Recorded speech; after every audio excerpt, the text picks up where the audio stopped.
दोस्तों, आज मैं आपके लिए एक ऐसी सीरीज लेकर आया हूँ जिसको देखकर आपको क्लियो और मर्डर माइंडफुली जैसा मजा आने वाला है। सीरीज का नाम है द मैडनेस।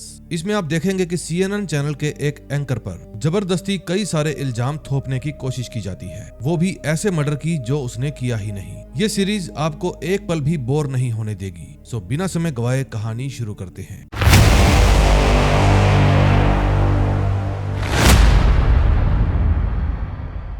मूवी की शुरुआत में हम मंसी डैनियल नाम के एक आदमी को देखते हैं जो कि CNN चैनल में एक एंकर है। पूरी रात से ये जंगल में बेहोश पड़ा था और जब इसको होश आता है तो ये खुद को संभालते हुए जंगल से बाहर मेन रोड पर चला जाता है। लिफ्ट मांगने पर भी जब कोई इसे लिफ्ट नहीं देता तो वो पैदल ही अपने पास बने हुए एक रेस्टोरेंट में पहुंच जाता है। फिर वो वहां पर लगा हुआ फोन उठाता है, लेकिन तभी उसकी नजर वहां पर बैठे हुए पुलिस वालों पर पड़ती है। फिर डैनियल उनके पास जाकर उन्हें आप बीती घटना बताता है और कहता है कि मैं मुसीबत में हूँ। अब कहानी 2 दिन पीछे जाती है। हर रोज की तरह अपनी प्रैक्टिस करने के बाद डैनियल रनिंग पर जाता है। फिर ये नहा धोकर मस्त तैयार होकर अपने CNN चैनल के सेट पर पहुंच जाता है। आज ये रेनी टाइलर का इंटरव्यू लेने वाला था जो कि एक नॉन प्रॉफिट NGO चलाती थी। फिर इंटरव्यू खत्म होने के बाद वो बार में जाता है और अपने पुराने दोस्त क्वासी से मिलता है। उसका दोस्त बताता है कि मैंने तुम्हारे लिए किसी दूसरे चैनल में बात की है, वो तुम्हें इतने पैसे देंगे तुम गिनते गिनते पागल हो जाओगे। फिर डैनियल कहता है मुझे पैसों का लालच नहीं है, बस मुझे तो आजादी चाहिए क्योंकि मैं एक नॉवल लिख रहा हूँ और मैं चाहता हूँ कि कोई भी मुझे डिस्टर्ब ना करे।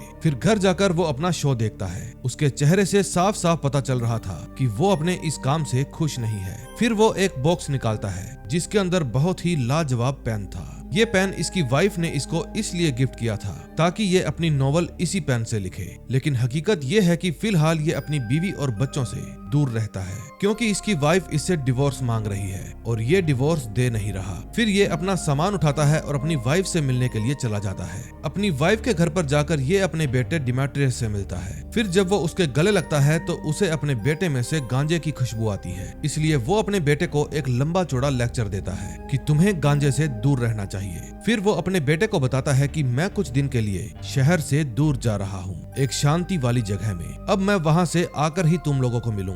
फिर डैनियल अपने सफर पर निकल जाता है। उसने जंगल के बीचों बीच एक घर किराए पर लिया हुआ था। उस घर के पास में ही एक और घर था और वहाँ भी कोई रहता था। फिर डैनियल अपना सामान लेकर घर के अंदर जाता है और कुछ खाने पीने के बाद जॉगिंग के लिए निकल पड़ता है। तभी घर के पास में ही उसे अपना पड़ोसी मिलता है जो कि पास वाले घर में ही रहा करता था। वो कहता है मैंने तुम्हें CNN पर देखा है, तुम तो एक एंकर हो, काफी दमदार बातें करते हो। तुम्हें किसी भी चीज की जरूरत हो तो बिना शर्माए मेरे पास चले आना, मेरे पास तुम्हें सब कुछ मिलेगा। फिर शाम को वो अपनी वाइफ के गिफ्ट किए हुए पेन से अपनी नोवेल लिखना शुरू कर देता है। तभी उस घर की लाइट चली जाती है। फिर वो घर में रोशनी के लिए कुछ ढूंढता है लेकिन उसे कुछ भी नहीं मिलता।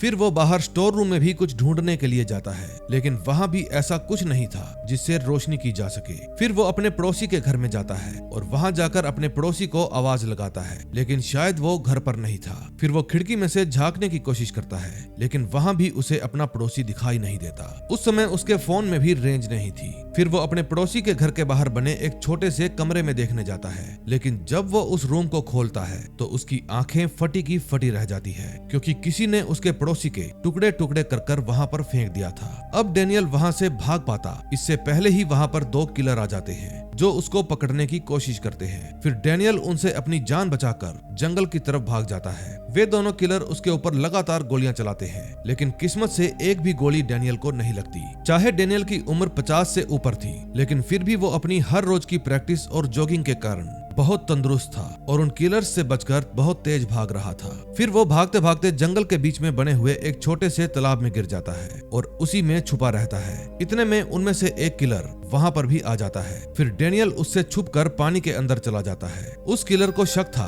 कि कहीं डैनियल पानी में ना छुप गया हो, इसलिए वो पानी के अंदर अलग अलग जगह पर गोलियां चलाता है लेकिन इस बार भी डैनियल की जान बच जाती है। फिर मौका देकर डैनियल चुपके से पानी से बाहर आता है और उस किलर को पकड़कर पानी में ही खींच कर ले जाता है। फिर वो अपने पेन से उसका काम तमाम कर देता है। फिर जल्दी जल्दी में वो अपना पेन वहीं पर गिरा देता है और वहां से भाग जाता है। फिर सुबह जब उसको होश आता है तो आगे क्या हुआ ये मैंने आपको बता ही दिया। फिर जब रेस्टोरेंट में जाकर वो पुलिस वालों को अपनी आप बीती बताता है तो वे पुलिस वाले उसके साथ उसी घर में जाते हैं जहां उसने लाश देखी थी, लेकिन फिलहाल उन्हें वहां पर कोई भी लाश नहीं मिलती। फिर डेनियल कहता है कि हो सकता है कि मेरा पीछा करने के बाद वे लोग वापस यहाँ पर आए हों और उन्होंने यहाँ की सफाई कर दी हो। डेनियल उनको ये नहीं बताता कि उनमें से एक किलर को इसने मार दिया था, लेकिन पुलिस वालों को भी डेनियल की बातों पर विश्वास नहीं था। फिर डेनियल बताता है कि उनमें से एक का नाम एंड था क्योंकि उनमें से एक ने दूसरे को इसी नाम से आवाज लगाई थी। फिर एक पुलिस वाले को वहां पर एक घड़ी का स्टेप मिलता है। फिर वो डेनियल से पूछता है कि कहीं ये तुम्हारा किया धरा तो नहीं, कहीं तुम अपनी स्टोरी लिखने के चक्कर में ये सब कहानियां रच रहे हो।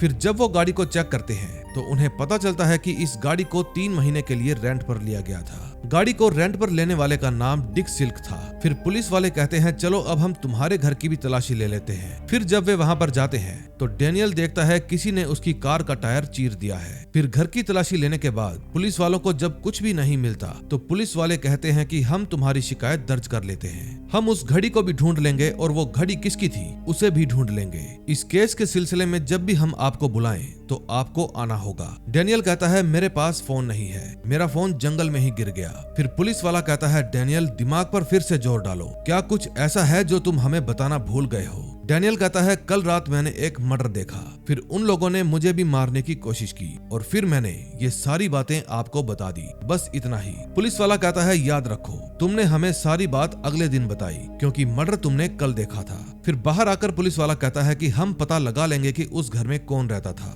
अब हम जा रहे हैं और तुम्हारे लिए एक टो ट्रक भेज देंगे। फिर कुछ देर बाद उसकी कार को टो करने के लिए एक आदमी आता है। जब वो कार को चेक करता है तो डेनियल को बताता है कि आपकी कार के पीछे तो एक ट्रैकर लगा है, लगता है आप पर कोई नजर रखे हुए है। फिर वो उस ट्रैकर को ऑफ कर देता है। जब वो मैकेनिक उसकी कार का टायर रिपेयर कर रहा था तो डेनियल वापस अपने पड़ोसी के घर जाता है। फिर वो उसकी कार को खोलकर देखता है। कार के अंदर डेनियल को एक विजिटिंग कार्ड मिलता है जो किसी फर्नीचर कंपनी का था और उस कार्ड के पीछे भी कुछ लिखा हुआ था। फिर कार ठीक होने के बाद डेनियल वापस अपने घर चला जाता है। फिर घर जाकर वो नोटिस करता है कि उसके रूम का सामान उसकी गैर मौजूदगी में छेड़ा गया है और बाहर बालकोनी में जाने का गेट भी खुला पड़ा है। फिर वो दोबारा से पुलिस वालों को वहां पर बुलाता है और साथ में अपने दोस्त को भी। फिर पुलिस वाले उसके घर को अच्छे से चेक करके कहते हैं कि कोई आपके घर में घुसा था, हमें इसका तो कोई भी सबूत नहीं मिला, लेकिन आपका फोटो फ्रेम घुमा हुआ था और दरवाजे की कुंडी खुली थी, ये हम आपकी शिकायत में दर्ज कर लेंगे, हमें कुछ भी पता चला तो हम आपको बता देंगे। फिर उसका दोस्त कहता है कि मेरी मानो तो कुछ दिन तुम कहीं और छुप कर रहो, किसी होटल में कमरा ले लो और किसी को भी मत बताना कि तुम कहाँ रहते हो। डेनियल पूछता है क्या पुलिस वाले मुझ पर शक कर रहे हैं। उसका फ्रेंड क्वेसी कहता है मुझे नहीं पता, क्या तुम्हें जरा सा भी आइडिया नहीं है कि वो आदमी कौन था। देखो वकील होने के नाते मैं तुम्हें बता रहा हूँ, पुलिस वालों को वहाँ पर कोई भी बॉडी नहीं मिली, इसलिए अगर उनको तुम पर जरा सा भी शक हुआ तो वो सारा इल्जाम तुम पर ही डाल देंगे और इसके अलावा वहाँ पर और कुछ भी होगा तो उसका इल्जाम भी। अगर हमें मरने वाले का नाम पता चल जाए तो शायद हम कुछ कर सकते हैं। फिर अपनी कार में बैठकर वो उस विजिटिंग कार्ड को देखता है जो मरने वाले की कार में पड़ा था। फिर वो उसको नेट पर सर्च करके देखता है, लेकिन रिजल्ट में उस बंदे की फोटो सामने नहीं आती। फिर वो उस फर्नीचर के शोरूम में जाता है जिसका वो विजिटिंग कार्ड था और अंदर जाकर कहता है कि मैं मार्क से मिलने आया हूँ, क्योंकि उस कार्ड के ऊपर ओनर का नाम मार्क लिखा हुआ था। फिर मैनेजर बताता है कि वो ओनर है और हफ्ते में एक बार यहाँ पर आते हैं, बताइए मैं आपकी क्या हेल्प कर सकता हूँ। फिर डेनियल पूछता है कि मैं बस इतना जानना चाहता हूँ कि मार्क इस वक्त कहाँ पर है। मैनेजर कहता है कि इस बारे में तो मुझे कोई भी जानकारी नहीं है। फिर बातों बातों में डेनियल मैनेजर के साथ दोस्ती कर लेता है। फिर मैनेजर बताता है कि मार्क की वाइफ उससे डिवोर्स लेना चाहती है। मार्क ने अपना घर तो उसके नाम कर दिया है, लेकिन उसकी वाइफ लूसी अब बच्चों की कस्टडी भी चाहती है। फिर डेनियल लूसी का एड्रेस पता करके वहाँ पर भी पहुँच जाता है। फिर वो घर के बाहर लूसी का वेट करता है और जैसे ही वो वहाँ पर आती है डेनियल उससे बात करने के लिए जाता है। वो लूसी को बताता है कि मैं आपके हस्बैंड के साथ वाले घर में था,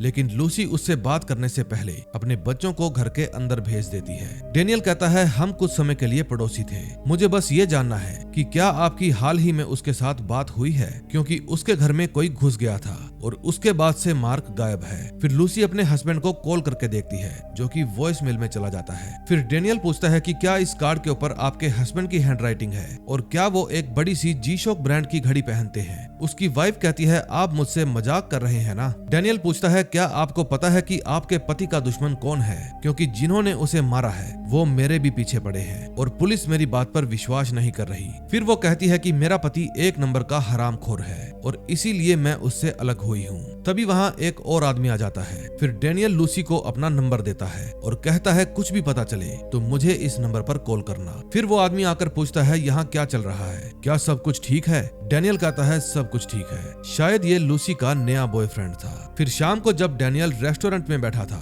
तो उसके पास FBI एजेंट क्विनोस आता है। वो कहता है कि उस दिन तुम्हारे पड़ोस वाले घर में जो कुछ भी हुआ मैं उसी के बारे में बात करने आया हूँ, क्योंकि मैं एक ऐसे केस पर काम कर रहा हूँ जो शायद तुम्हारे पड़ोस वाले घर में हुए हादसे के साथ जुड़ा है। इस केस में तुम्हारा नाम सामने आ रहा है, हो सकता है कोई जरूरी सुराग हाथ लग जाए। डेनियल कहता है मुझे खुद नहीं पता वहाँ क्या हुआ था। फिर क्विनोस पूछता है कि क्या तुमने white supremacist group of forge का नाम सुना है? वो उसका मेंबर था। क्या तुमने कभी ब्रदर 14 का न्यूज़लेटर पढ़ा है? उसके 50 लाख सब्सक्राइबर हैं। बहुत ही अच्छा लिखता है। वो हमेशा अपनी पहचान छुपा कर रखता था और तुम्हारी उसी के साथ आमने सामने बात हुई है। मैं दावे के साथ कह सकता हूँ ये वही आदमी है जिसको तुमने देखा था। मैं मानता हूँ वो बहुत ही बुरा आदमी था और तुमने पहले भी नफरत के खिलाफ आवाज उठाई है। अब लोग तो यही समझेंगे कि तुमने ही बुरे आदमी मार्क को मार डाला। तुम एक NGO भी चलाते थे, जातिवाद मकान मालिकों के खिलाफ। तुम अत्याचारी संगठनों से नफरत करते हो। एक काला आदमी खुद को एक घने जंगल में मशहूर गोरे इन्फ्लुएंसर के साथ अकेला पाता है। डेनियल कहता है वो गोरा कितना भी अत्याचारी क्यों ना हो, मैंने उसे नहीं मारा।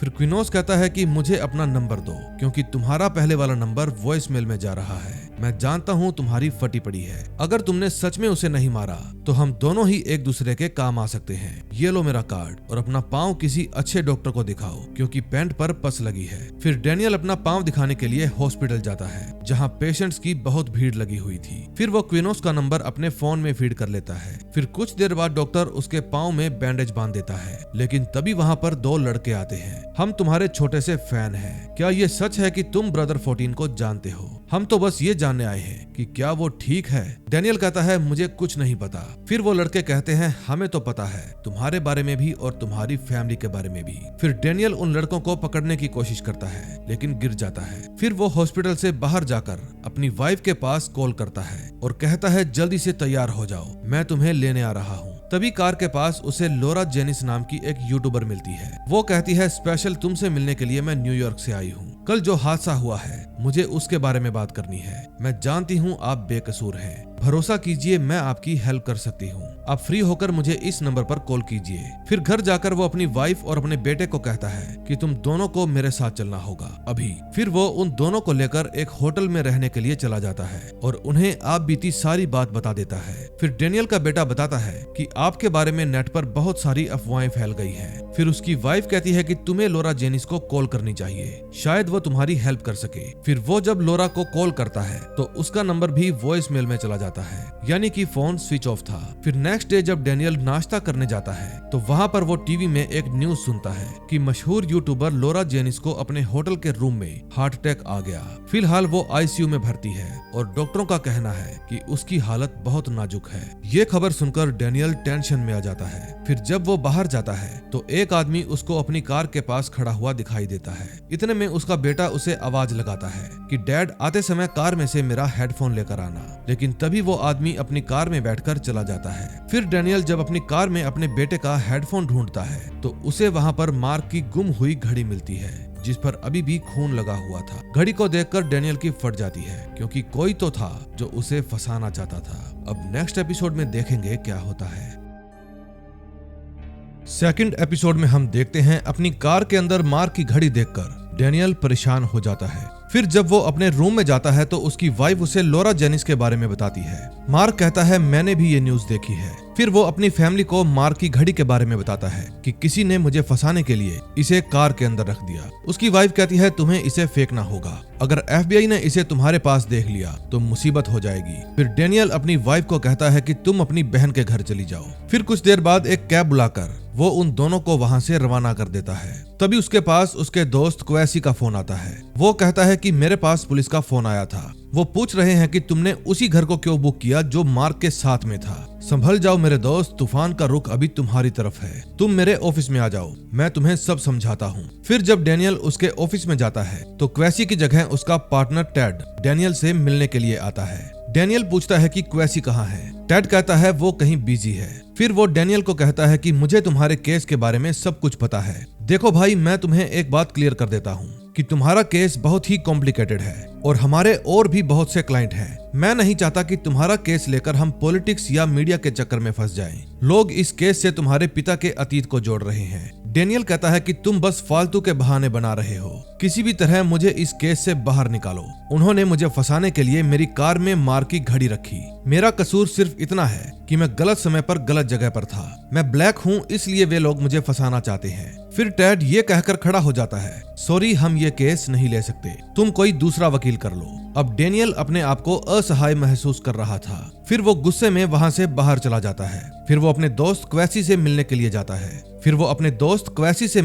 रेस्टोरेंट में जाता है। उसका दोस्त कहता है कि कल तक मेरा पार्टनर तुम्हारा केस लेने के लिए तैयार था, लेकिन आज जब मैं ऑफिस गया तो उसने ऐसी पलटी मारी जैसे तुम कोई बड़े टेररिस्ट हो, और मुझे भी धमकी दी कि अगर मैं तुम्हारी हेल्प करूंगा तो मुझे जॉब से निकाल दिया जाएगा। ऐसा लगता है ये पूरा शहर उनके साथ तारों की तरह जुड़ा है। वो जब चाहे किसी भी तार को काट सकते हैं और कोई उनका कुछ भी नहीं बिगाड़ सकता। मैं यकीन के साथ कह सकता हूँ कि कोई भी बड़ी लॉ फर्म तुम्हारा केस नहीं लड़ेगी, इसलिए मौका देखकर ये देश छोड़कर चले जाओ और तब तक वापस मत आना जब तक मामला ठंडा ना हो जाए। फिर जब वो वहाँ से बाहर जाता है तो उसकी वाइफ की कॉल आती है। वो बताती है कि हमें नफरत भरे मैसेज आ रहे हैं, तुम्हें एक बार कैली से भी बात कर लेनी चाहिए, हो सकता है कि लोग उसे भी परेशान कर रहे हों। तभी अपनी वाइफ से बात करते करते डेनियल को एक आदमी पर शक हो जाता है। फिर वो उसका पीछा करने लगता है, लेकिन एक बिल्डिंग के अंदर जाते ही वो आदमी गायब हो जाता है। फिर वो अपनी बेटी कैली से मिलने जाता है, जो कि अपने दोस्तों के साथ चिल मार रही थी, लेकिन जब वो अपने पापा को देखती है तो ज्यादा खुश नहीं होती। फिर वो अपनी बेटी के कान में कहता है, मुझे तुमसे कुछ बात करनी है। फिर बाहर जाकर वो अपनी बेटी को बताता है कि मुझे मर्डर के केस में फंसाया जा रहा है। उसकी बेटी पूछती है कि मर्डर किसका हुआ है। डेनियल बताता है कि एक गोरे आदमी का, जो ब्रदर 14 चलाता था। शायद वो ये इल्जाम मुझ पर इसलिए लगा रहे हैं ताकि जातिवाद की लड़ाई शुरू हो जाए। तुम्हारी मॉम के मोबाइल पर भी धमकियां आ रही हैं। मुझे डर है कि कहीं तुम्हारे पास भी धमकियां ना आ जाए। कैली कहती है, आप फिक्र मत कीजिए, मेरे तो बर्थ सर्टिफिकेट पर भी आपका नाम नहीं है। फिर वो अपनी बेटी को कहता है कि अपना ख्याल रखना, और वहाँ से चला जाता है। फिर जब वो अपनी कार के पास जाता है तो उसके पास लूसी का मैसेज आता है। वो कहती है, मेरे पास कुछ जरूरी इंफॉर्मेशन है। फिर वो सीधा लूसी के पास जाता है। जब वो लूसी के घर पहुंचता है तो लूसी कहती है, अंदर गैरेज में बात करते हैं, यहाँ पड़ोसी सुन लेंगे। फिर जैसे ही वो गैरेज में जाता है तो लूसी उसके ऊपर गन तान देती है। लूसी पूछती है, आखिर तुम चाहते क्या हो? तुमने लास्ट टाइम मुझसे अपनी पहचान छुपाई और उस दिन से मैं अब तक अपने पति से बात नहीं कर पा रही। मुझे सच सच बताओ, चक्कर क्या है? डेनियल कहता है, सच का तो मैं खुद पता लगाना चाहता हूँ, क्योंकि वे लोग जो भी हैं तुम्हारे पति की मौत का इल्जाम मेरे ऊपर डालना चाहते हैं। लूसी, तुमने मुझे बताया क्यों नहीं कि वो ब्रदर 14 के लिए काम करता था? लूसी कहती है, मैं अब उनके लिए काम नहीं करती। डेनियल पूछता है कि क्या मार्क का कोई दुश्मन था, क्योंकि मैंने 2 लोगों को उसकी बॉडी को ठिकाने लगाते हुए देखा था। ये बात सुनते ही लूसी पैनिक हो जाती है और अपनी गन को लॉकर में रखकर अंदर चली जाती है। फिर डेनियल भी जल्दी जल्दी वहाँ से खिसक लेता है। तभी कार में बैठते ही उसके पास एजेंट क्विनोस का मैसेज आता है और वो 1 बजे उसे मिलने के लिए बुलाता है। फिर जब डेनियल बताई हुई जगह पर पहुंच जाता है तो देखता है वहाँ पर वही आदमी खड़ा था जिसको उसने सुबह अपने होटल के बाहर देखा था। तभी वहाँ पर एजेंट क्विनोस आ जाता है और बताता है कि ये मेरा ही साथी है, एजेंट उस्मान, ये तुम पर नजर रखे हुए था। फिर वो पूछता है कि तालाब के पास लाश तुमने छोड़ी थी? डेनियल कहता है, ऐसा नहीं हो सकता, क्योंकि मैंने तो सिर्फ उस पर 1 बार वार किया था। फिर क्विनोस उसके घाव की फोटो दिखाता है जिस पर पेन से 21 बार वार किया गया था। फिर डेनियल कहता है कि उसके हाथ में बंदूक थी और मैंने अपने बचाव में उस पर सिर्फ 1 बार वार किया था। उसका नाम एंट था। फिर जब डिटेक्टिव वहां से जाने लगता है तो डेनियल बताता है कि कल रात मैंने लॉरा जेनी से भी बात की थी। उसे पता है वहां क्या हुआ था और उसे ये भी पता है कि मैं बेकसूर हूँ। एजेंट कहता है, तुमने ये बात मुझे पहले क्यों नहीं बताई? फिर डेनियल कहता है, मैंने आपसे कुछ भी नहीं छुपाया, क्या मैं फोटो एक बार फिर से देख सकता हूँ? फिर एजेंट उसको फोटो देखकर वहां से चला जाता है और कहता है, मेरे पास इसकी और भी कॉपीज है। फिर डेनियल भी वहां से जाते वक्त मार की घड़ी को वहां पर जलती हुई आग के अंदर फेंक देता है। फिर अपनी कार के अंदर बैठकर वो उस कातिल की तस्वीर देखता है और सोचता है कि मैंने तो सिर्फ इस पर 1 बार वार किया था, बाकी के 21 बार किसने किया? फिर वो उसकी छाती पर बने हुए टैटू की फोटो खींचता है और एक लाइब्रेरी में जाकर लाइब्रेरियन से पूछता है कि क्या आप इसका मतलब समझा सकती हैं? फिर लाइब्रेरियन बताती है कि कुछ लोगों ने अपनी एक गैंग बनाई जो कि लेफ्ट विंग वाले हैं और नस्लवाद के सख्त खिलाफ हैं। उन्होंने खुद के हथियार बनाए और अपने साथियों को भी हथियार बनाने सिखाए। उन्होंने कई नाजीवादी गुटों को खत्म किया। वो बहुत ही बड़े सन की लोग हैं और किसी की भी जान ले सकते हैं। फिर जब वो लाइब्रेरी से बाहर आता है तो देखता है एक औरत उसकी कार के पास खड़ी है। फिर जब वो उसको हटने के लिए कहता है तो वो औरत कहती है दम है तो हटा कर दिखाओ। फिर जब डेनियल जबरदस्ती अपनी कार का दरवाजा खोलने लगता है तो वो औरत कहती है कि तुम्हारी हिम्मत कैसे हुई ऐसा करने की, दम है तो दोबारा करो, यहाँ चारों तरफ तुम्हारी वीडियो बन रही है, तुम लंबा अंदर जाओगे। उस औरत के पास गन भी थी और शायद वो सेल्फ डिफेंस का बहाना बनाकर डेनियल को ठोकने वाली थी। फिर डेनियल भी बड़े स्मार्ट तरीके से सिचुएशन को हैंडल करता है। वो अपना फोन निकालता है और उस औरत की वीडियो बनाने लगता है। फिर वो औरत और उसके पास में खड़ा आदमी जो वीडियो बना रहा था घबराकर वहां से भाग जाते हैं। फिर डेनियल अपने दोस्त क्वैसी से मिलने जाता है। उसका दोस्त कहता है कि मेरे पास कोकोनोस पुलिस का फोन आया था, वो तुमसे मिलना चाहते हैं आज ही, क्योंकि उन्हें एक बॉडी मिली है जिस पर पेन से कई बार वार किया गया है। डेनियल कहता है कि वो मरा हुआ आदमी एक बागी ग्रुप का मेंबर था। जैसे ही मुझे दूसरे आदमी का नाम पता चला तो ये प्रॉब्लम सॉल्व हो जाएगी। पता नहीं ये मेरे साथ क्या हो रहा है, क्योंकि 3 दिन पहले सब कुछ ठीक था और अब मेरे सीने में सांस अटकी पड़ी है। फिर उसका दोस्त कहता है कि कई बार बाप के पाप पीछा नहीं छोड़ते। डेनियल कहता है कि वो खुद को काले लोगों का मसीहा समझते थे, लेकिन मैं उनके जैसा नहीं हूँ। फिर उसका दोस्त उसे सलाह देता है कि तुम्हें दोबारा मार्क की बीवी से बात करनी होगी। शायद वो लोरा जेनिस या उस बागी ग्रुप के बारे में कुछ जानती हो। बस इस बार तुम उसे गैराज में मत मिलना। फिर जब वो लूसी के घर जाता है तो लूसी उसे देखते ही उसके पास आ जाती है और पूछती है तुम फिर आ गए। डेनियल कहता है मुझे तुमसे कुछ जरूरी बात करनी है। कुछ लोग तुम्हें भी नुकसान पहुंचाना चाहते हैं। मैं सामने वाले पार्क में तुम्हारा वेट करूंगा। फिर थोड़ी देर बाद लूसी डेनियल से मिलने के लिए पार्क में आती है। डेनियल पूछता है कि तुम्हारे घर के बाहर जो भी लिखा हुआ था क्या वो फोर्ज का काम है? लूसी कहती है हाँ, शायद उन्होंने तुम्हें मेरे गैराज के पास देख लिया था। फिर डेनियल उससे पूछता है कि क्या तुम्हें मालूम था कि वो ब्रदर 14 के लिए काम करता है, शायद इसीलिए तुमने उससे शादी की। फिर लूसी कहती है नहीं, वो मेरे लिए अच्छा था इसलिए मैंने उससे शादी की। फिर डेनियल पूछता है कि क्या तुम्हारे पति का प्रोफेन डिस्कॉर्ड नामक बागी ग्रुप के साथ कोई झगड़ा था? लूसी कहती है नहीं। डेनियल पूछता है क्या तुम लोरा जेनिस को जानती हो? लूसी कहती है हाँ। फिर वो पूछता है तो जाकर उसके बारे में पता करो और अपने बच्चों को भी बताओ कि उसके डैडी के साथ क्या हुआ, क्योंकि अब तुम सेफ नहीं हो। फिर जब डेनियल वहां से जाता है तो उसकी बेटी उसे फोन करके मिलने के लिए बुलाती है। फिर जब डेनियल उससे मिलने के लिए जाता है तो वो बताती है कि मैंने न्यूज पढ़ी है, आपको तो विलेन साबित कर दिया गया है। फिर डेनियल कहता है कि अब मुझे अकेले ही इस लड़ाई को लड़ना होगा। कैली कहती है फिर तो आपको गन की जरूरत पड़ेगी जो मैं आपको दिला सकती हूँ। आपको किसी भी सिचुएशन के लिए एकदम तैयार रहना होगा। फिर वो लोरा जेनिस से मिलने के लिए हॉस्पिटल जाता है।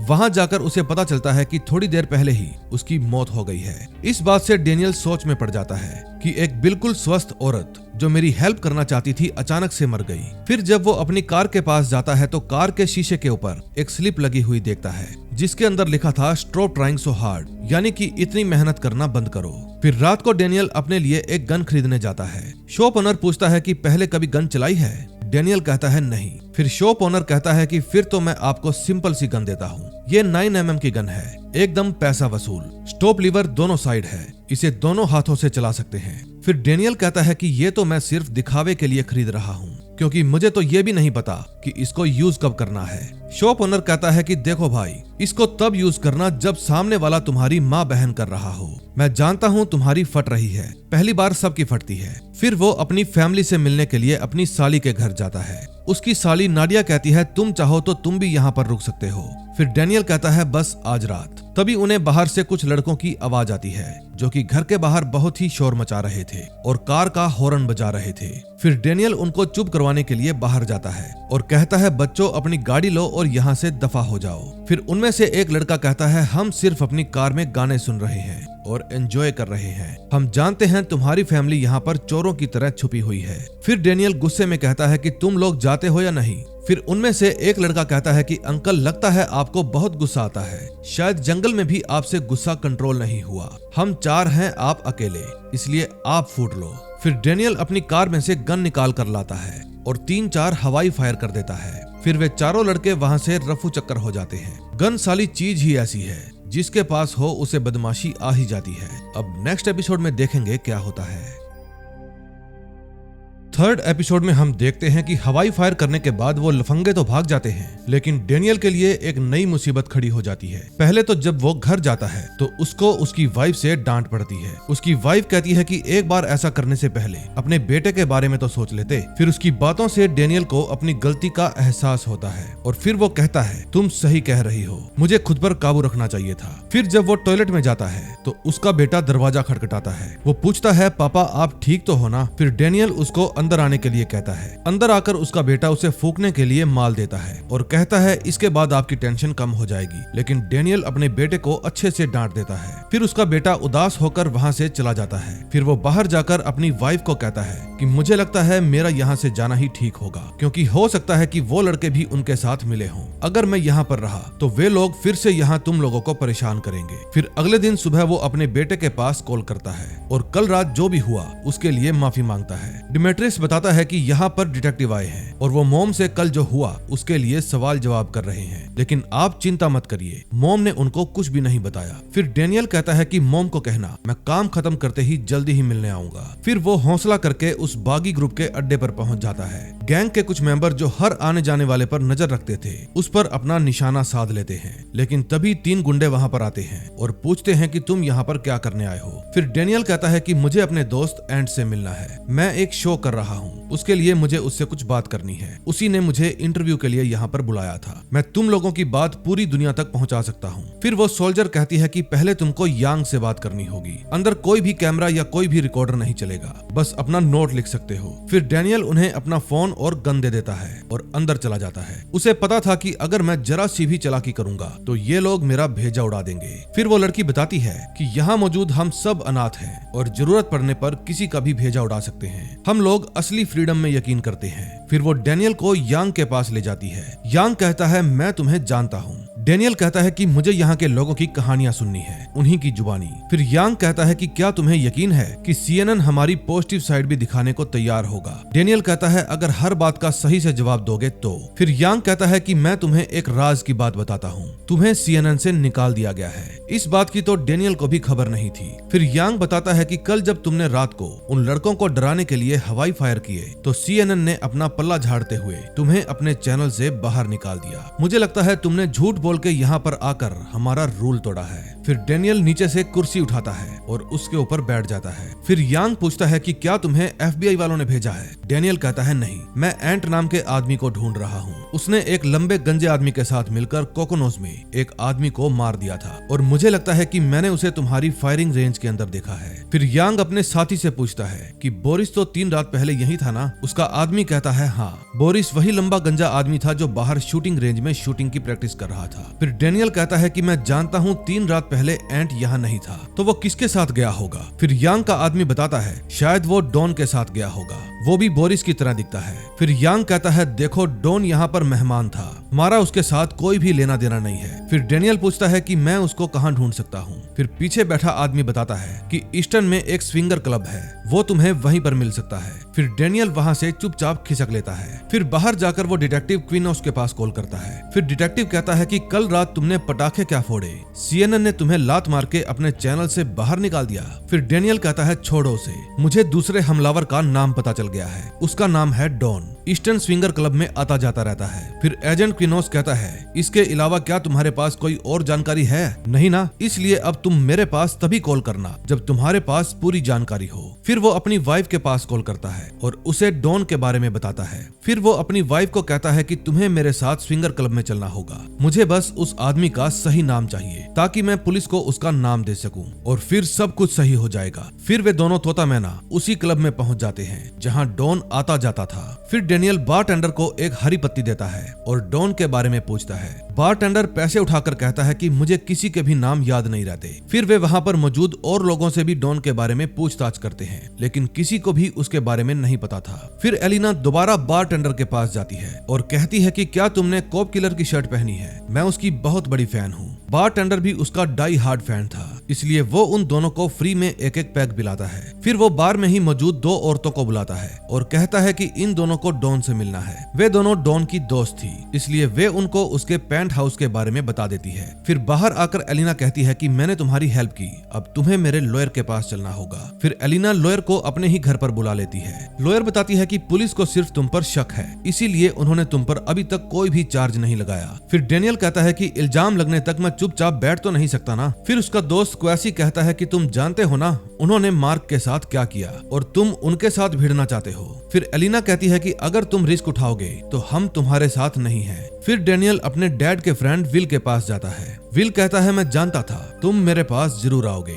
फिर डेनियल बताता है कि एलिना की वकील कह रही है कि मैं छुपकर घर में बैठ जाऊं, लेकिन मैं जानता हूं कि तब तक बहुत देर हो जाएगी और क्वेसी तो चाहता है कि मैं अफ्रीका चला जाऊं और 30-40 साल तक वहीं पर रहूं। उसके बच्चे नहीं है ना, इसलिए वो नहीं समझेगा। फिर विल पूछता है कि तुम क्या करना चाहते हो। फिर डेनियल कहता है कि मैं उनको खुद अपने हाथों से सजा देना चाहता हूँ। फिर विल कहता है तो ढूंढो उसको, मैं जानता हूँ तुम चाहते हो कोई तो हाँ कह दे, क्योंकि तुम हमेशा अपने दिल की ही करते हो, बिल्कुल अपने बाप की तरह। फिर वो एक बिल्डिंग में जाता है जहाँ बहुत सारे पेंट हाउस बने हुए थे। तभी वहाँ उसे एक आदमी मिलता है और वो पूछता है कि तुम यहाँ किसको ढूंढ रहे हो। डेनियल कहता है कि मैं यहाँ पर पेंट हाउस देखने आया हूँ, मेरे दोस्त ने बताया है कि यहाँ पर एक पेंट हाउस बिकाऊ है। फिर वो आदमी कहता है कि मैं भी अपना पेंट हाउस बेचना चाहता हूँ, तुम चाहो तो उसे भी देख सकते हो। लेकिन डेनियल कहता है नहीं, पहले मैं वो पेंट हाउस देखूंगा जो मुझे मेरे दोस्त ने बताया था। फिर वो उस आदमी को कहता है क्या मैं आपका वाईफाई यूज कर सकता हूँ, यहाँ मेरे फोन में रेंज नहीं आ रही। फिर वो आदमी डेनियल को अपने पेंट हाउस में ले जाता है। वहाँ जाकर डेनियल कहता है कि मुझे पेंट हाउस नंबर याद नहीं आ रहा,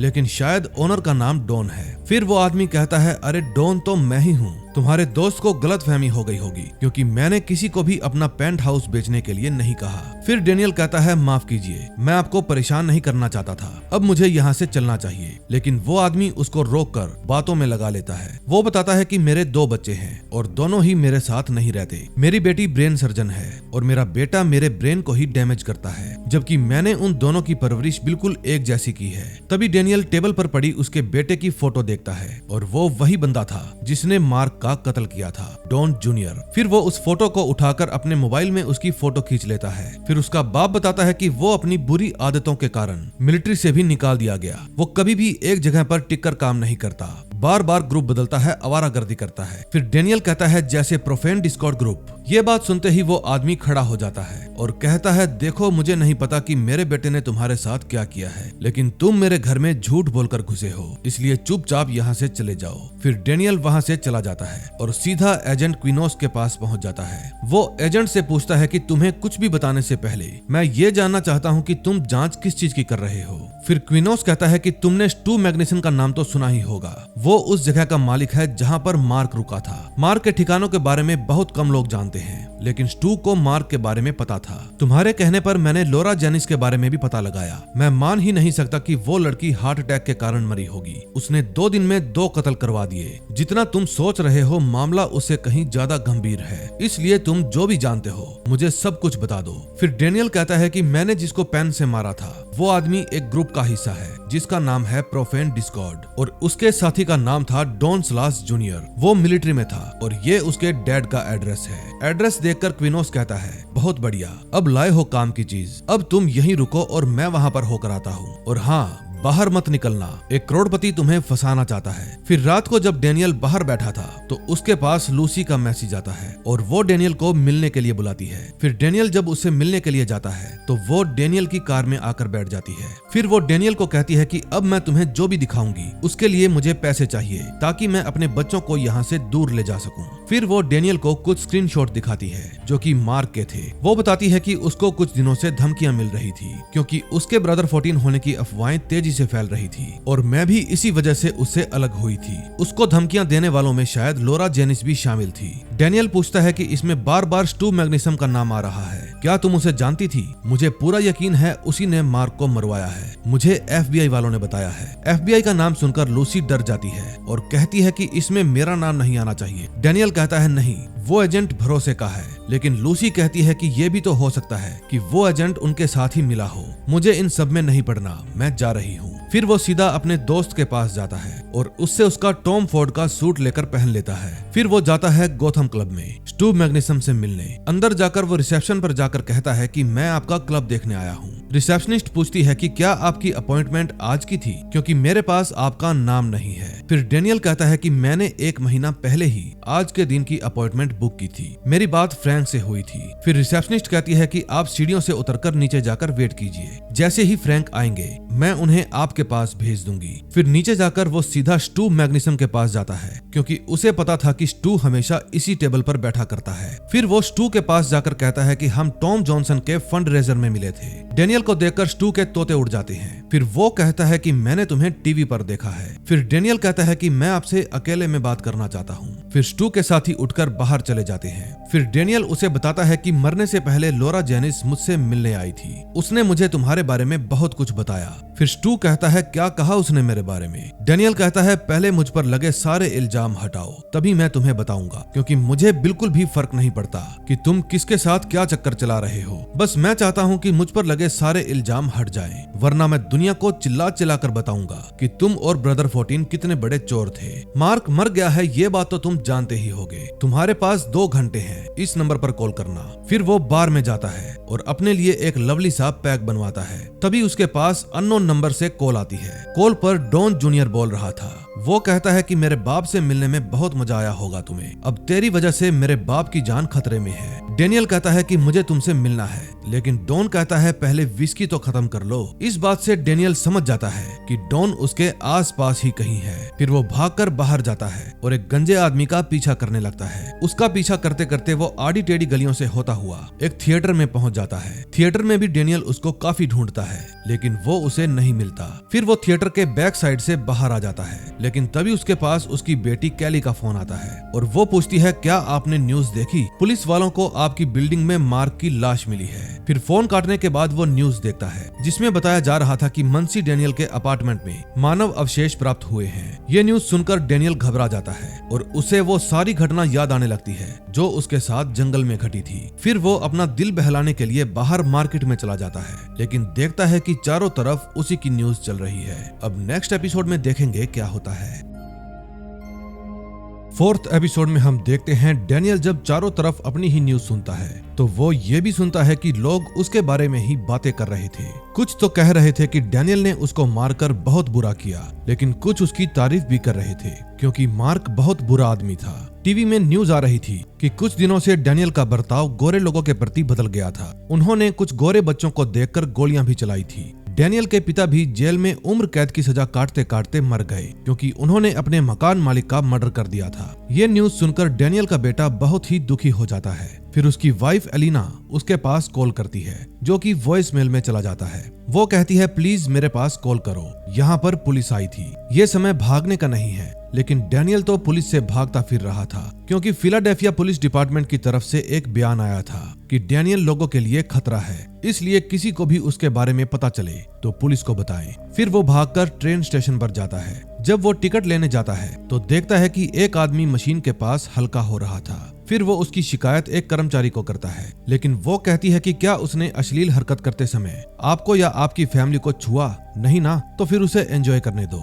फिर वो बिना टिकट के ही ट्रेन में जाकर बैठ जाता है। उसके चेहरे से साफ साफ पता चल रहा था कि इस समय उसके साथ जो कुछ भी हो रहा था उसके कारण वो कितना दुखी है। फिर वो पहुंच जाता है अपने डैड के दोस्त विल के पास। पहले तो विल उसको अंदर लेकर जाता है और उसे पीने के लिए बियर देता है और फिर वो बताता है कि जिसका भी मर्डर हुआ है कुछ लोग उसको भगवान की तरह मानते थे, इसीलिए पुलिस वाले भी तुम्हारे पीछे पड़े हैं। अब उन्होंने ठान लिया है कि उसकी मौत का इल्जाम तुम पर डालकर ही रहेंगे। डेनियल कहता है कि मैं बिना लड़े हार नहीं मानूंगा। फिर विल कहता है कि मैंने अपनी लाइफ में कितने ही काले आदमियों को देखा है जो गोरों के हाथों बलि चढ़ गए। तुम लड़ो या फिर भागो, उनसे जीत नहीं पाओगे, इसलिए तुम्हारे लिए जरूरी है कि तुम गधे के सींग की तरह गायब हो जाओ। डेनियल कहता है मेरी बीवी और बच्चे हैं। फिर विल कहता है वो भी तब तक जब तक तुम जिंदा हो। फिर रात को विल डैनियल को अपने साथ चलने के लिए कहता है जहाँ पर वो छुप कर रह सके।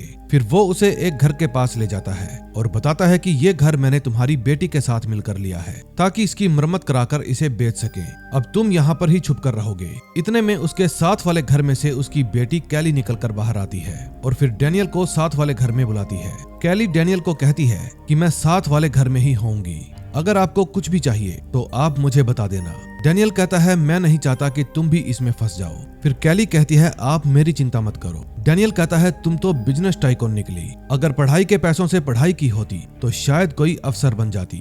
फिर कैली कहती है मैंने पढ़ाई के पैसों से बिजनेस किया और बिजनेसमैन बन गई, आपने पढ़ाई की और बन गए भगोड़े। फिर इस बात पर दोनों हंसने लगते हैं। फिर अगले दिन म्यूजिक के साथ डैनियल की आंख खुलती है। फिर जब वो बाहर झांक कर देखता है तो बाहर बारबेक्यू में एक आदमी खाना पका रहा था। फिर वो आदमी भी डैनियल को देख लेता है और डंडा लेकर अंदर आ जाता है। उसने सोचा कि मोहल्ले के शरारती बच्चे घर में घुस गए हैं। फिर डैनियल कहता है कि ये मेरी बेटी का घर है। वो आदमी कहता है कि मैं तुम्हें जानता हूँ, क्या तुमने सच में उस गोरे आदमी को मारा है? अगर मारा भी हो तो चलेगा, मुझे कोई फर्क नहीं पड़ता। चलो आओ बाहर बैठते हैं। आपको यहाँ डरने की जरूरत नहीं है क्योंकि यहाँ पर बहुत से लोग तड़ीपार हैं। फिर बाहर बैठकर वे सब एंजॉय करते हैं। वे लोग डैनियल को समझाते हैं कि जब तक तुम्हारा जुर्म साबित नहीं हो जाए तुम बेगुनाह हो, इसलिए खाओ पियो मौज करो। इतने में वहाँ पर कैली आ जाती है। उसको देखकर डैनियल भी घर के अंदर चला जाता है। फिर कैली डैनियल को समझाती है कि आपको बाहर नहीं बैठना चाहिए था क्योंकि आप जिन भी लोगों से मिलोगे वे लोग भी खतरे में आ जाएंगे और बाहर जो बैठे हैं वो मेरी फैमिली है। ये बात डैनियल को बहुत बुरी लगती है, इसलिए वो कहता है कि अब मुझे यहाँ से चले जाना चाहिए, ऐसी जगह जिसके बारे में किसी को भी ना पता हो। फिर उसकी बेटी उससे माफी मांगती है और कहती है कि मैं ये सब गुस्से में बोल गई, लेकिन एक बात तो सच है कि आप मुसीबत आते ही हमेशा भाग जाते हैं। फिर वो भेष बदलकर बाहर जाता है और लूसी के पास कॉल करता है। लूसी बताती है कि फोर्ज ने मेरी लाइफ को जहन्नुम बना दिया है, उन्होंने मेरा एड्रेस भी ऑनलाइन डालकर लीक कर दिया, मुझे फोन पर धमकियां आ रही हैं। फिर डैनियल कहता है कि हम दोनों के पीछे एक ही आदमी पड़ा है, स्टू मैग्नुसन। मैं चाहता हूँ अब तुम कोई ऐसा सबूत ढूंढो जिससे ये साबित हो जाए कि तुम्हारा हस्बैंड उसके साथ काम किया करता था। ये बात सुनते ही लूसी फोन काट देती है। फिर वो मार्केट में जाता है तो एक आदमी उसे पहचान लेता है और उसका पीछा करने लगता है। डैनियल को भी पता था कि कोई उसका पीछा कर रहा है, इसलिए वो भी जल्दी जल्दी वहां से खिसकने की कोशिश करता है। फिर डैनियल छुप जाता है और अचानक से उस आदमी के सामने गन लेकर आ जाता है और पूछता है तुम मेरा पीछा क्यों कर रहे हो? फिर डैनियल उसका फोन भी छीन लेता है और उसको वहां से धमका के भगा देता है। तभी पुलिस वाले भी वहां पर आ जाते हैं, लेकिन डैनियल उनसे छुपता हुआ वहां से निकल जाता है। फिर वो जाता है सीधा अपने दोस्त क्वेसी के पास। फिर वो अपने दोस्त को बताता है कि लूसी के पास सबूत है कि मार्क लोरा जेनिस से बात कर रहा था। फिर हम वो सबूत लेंगे और डॉन जूनियर के खिलाफ भी सबूत लेंगे। उसके बाद हम स्टू मैग्नुसन के खिलाफ भी सबूत ढूंढेंगे। ये सारे सबूत लेकर हम पुलिस के पास जाएंगे, तभी मैं बेगुनाह साबित हो सकता हूँ। फिर क्वेसी कहता है देख भाई, सरकार ने तेरे ऊपर इनाम भी रख दिया है, यकीन मानो तुम बहुत बुरा फंसे हो।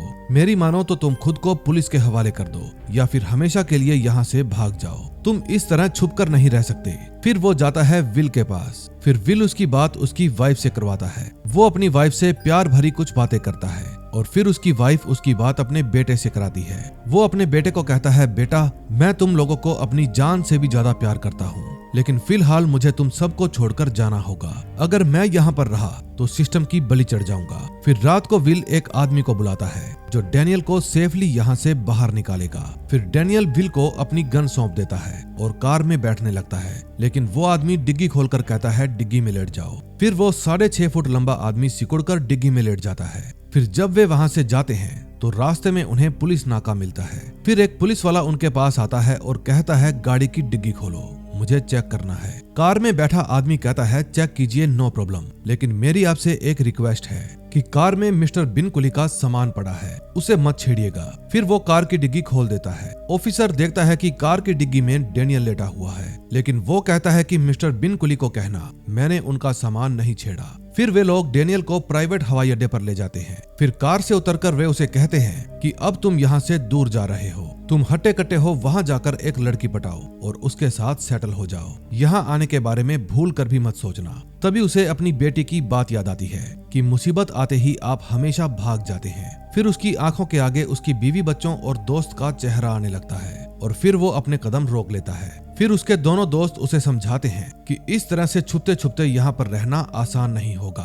तुम्हें यहाँ से चले जाना चाहिए। लेकिन डेनियल कहता है मैंने फैसला कर लिया है, मैं मुंह छुपाकर नहीं भागूंगा। फिर वे आदमी कहते हैं तुम्हारी मर्जी, हमारी डील तुम्हें यहाँ तक छोड़ने की हुई थी, अब तुम चाहे जो मर्जी करो। ये कहकर वो दोनों चले जाते हैं। फिर डेनियल वहाँ से पैदल ही उस जगह पर पहुंच जाता है जहां पर पुलिस वालों ने नाका लगा रखा था और खुद को सरेंडर कर देता है। फिर लॉकअप में उसकी वकील उसे समझाती है कि तुम्हें चुप रहना होगा। तभी वहां एक डिटेक्टिव आता है और कहता है देखो मैं चाहता हूं कि हम दोनों ही एक दूसरे का टाइम वेस्ट ना करें, इसलिए चुपचाप इस पेपर पर लिख दो कि तुमने मार्क को क्यों मारा और फिर पेपर पर साइन करो और उसके बाद हम दोनों की लाइफ सेट। कैसा लगा मेरा आइडिया?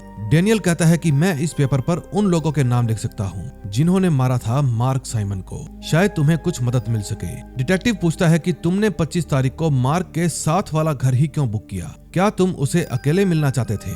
डेनियल कहता है नहीं, मैं वहाँ पर अपनी बुक लिखने गया था एकदम शांति से। फिर मेरे घर की लाइट चली गई और वहाँ पर जनरेटर भी नहीं था। फिर मैं मार्क के घर में लाइट का जुगाड़ करने गया था। डिटेक्टिव कहता है कि मुझे पता है तुम किसी भी चीज को वीपन बना सकते हो क्योंकि हमें तुम्हारा पेन मिला है, वो भी एंट की बॉडी के अंदर। फिर डेनियल की बात काटते हुए उसकी वकील कहती है कि मेरे क्लाइंट ने पहले ही FBI को बयान दे दिया है कि ये आदमी मार्क के कातिलों में से एक है। डिटेक्टिव बताता है कि छानबीन में हमें भी पता चला है कि ये आदमी मिस्टर मार्क का बॉडीगार्ड था। इनफैक्ट हमें तो आपके घर में तलाशी के दौरान आपके कपड़ों पर से मार्क साइमन का खून भी लगा हुआ मिला है। डेनियल कहता है हो सकता है कि मेरे घर में कोई गया हो और उसने ही ये काम किया हो। डिटेक्टिव कहता है कि हमें तुम्हारे घर पर लैपटॉप भी मिला है जिसमें मार्क के खून से रिलेटेड बहुत सारी जानकारी है। फिर डेनियल कहता है कि ये लैपटॉप मैं पहली बार देख रहा हूँ। फिर डिटेक्टिव कहता है कि मुझे आपकी ब्राउज हिस्ट्री से पता चला है कि आपने 5 महीने पहले ब्रदर 14 के बारे में कई बार सर्च किया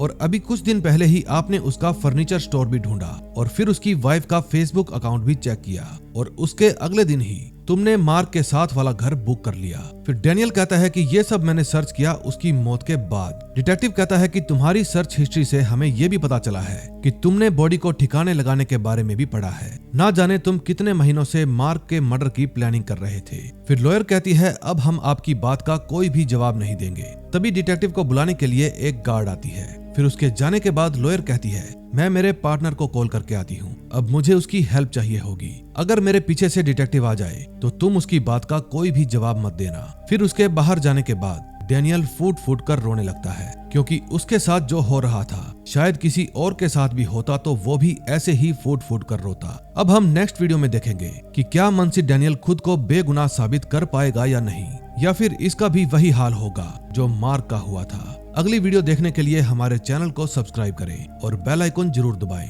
ताकि अगली वीडियो का नोटिफिकेशन आपको मिल सके। हम मिलेंगे नेक्स्ट वीडियो में। Till then bye bye.